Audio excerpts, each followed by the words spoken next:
Good Easter Sunday morning, my friends. It's me again. Our Christian faith is a paradoxical one. In other words, it is often contradictory. And the common ones are, want to be the first, be the last. Want to be on top, be the bottom. Or another, give and you will receive. Now, if you think carefully, the church is always in crisis and yet stable. From the days when the Corinthians were drunk at their communion, to the brutal extermination of Christians in parts of Nigeria today, the church have always been in crisis.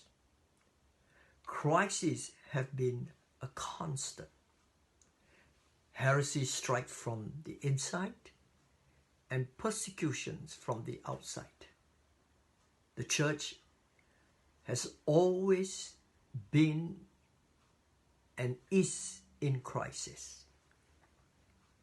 Now, paradoxically, the church is also stable.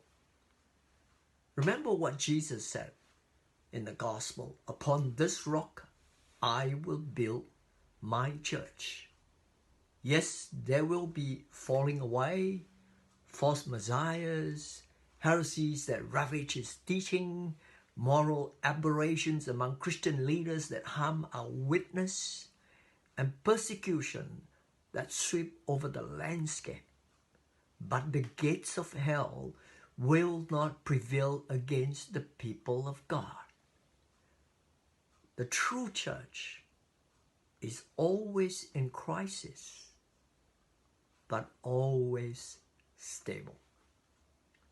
Now, if we attempt to address our current pandemic vis-a-vis our faith, we must keep in mind both of these truths. That the church is in crisis, so not being able to keep doing church. And you can see this crisis mode afflicting some ministers and congregations, particularly in the United States of America. So the church is in crisis, yet stable. And this is the balance, that if we do not consider the seriousness of the crisis we face, we will succumb to complacency and lose the edge of our witness. On the other hand, if we do not consider the stability of Jesus' promise, we will succumb to fruitless fear and anxiety. Our task as children of the living God in this season is to see the opportunity that accompanies this pandemic challenge, and then to see the challenges that accompany every opportunity.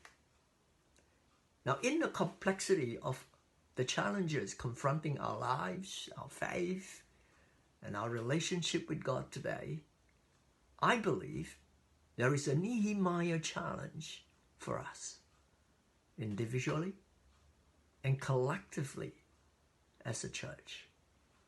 Now, if you know the story, Nehemiah was found in a good place, but he could not get his mind off his Jewish kin. In Jerusalem, those who were in exile. And the report card was not good. Burned gates, broken walls, people in disgrace, families in disarray, city in disrepair. Overwhelmed, Nehemiah mourned and fasted for many days, if not months. But he understood the crisis. Yet, amazingly, he also understood the stability, in that he knew he could do something, and that God would be with him in that chaos. And out of that understanding, or revelation, if you will, and through a series of miraculous events triggered by him in the most practical way, but obviously orchestrated by God, a massive rebuilding project, was embarked upon. I mean, it was massive in every true sense of the word.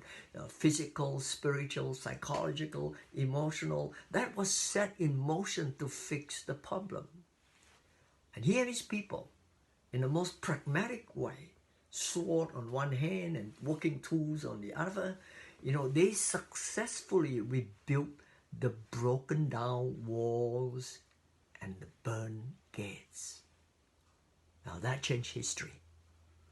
It was a defining moment for him, for his people, and his nation, if you will.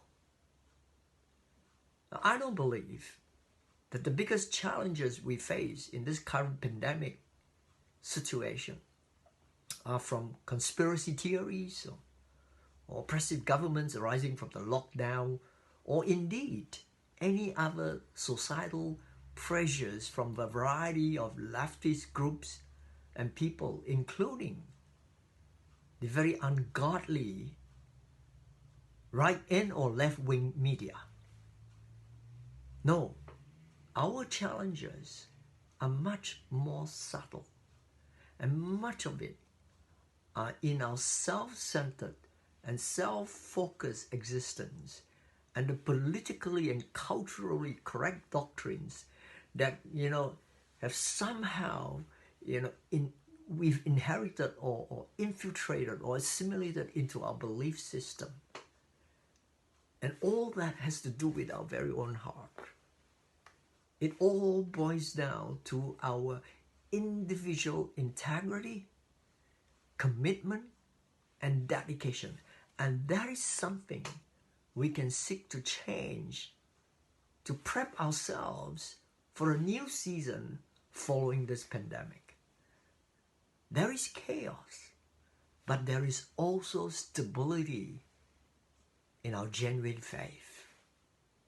So on this Easter Sunday, this forced stoppage or timeout for most of us is a great time for us to reflect, recalibrate, and reprioritize what's important to our existence and to our faith. For us to find new meaning in this collective loss, we need to stay mindful by staying our mind on our God. For us to find new ways of staying happy and contented, abiding in the presence of God. For us to seek solitude, sing more, pray more, and focusing on the now, not lamenting the past, nor worry about the future. Now, I've always believed in clarity. And now in our situation, having clarity in what truly matters in life is imperative. We need to make the hay while the sun shines. The Lord bless you.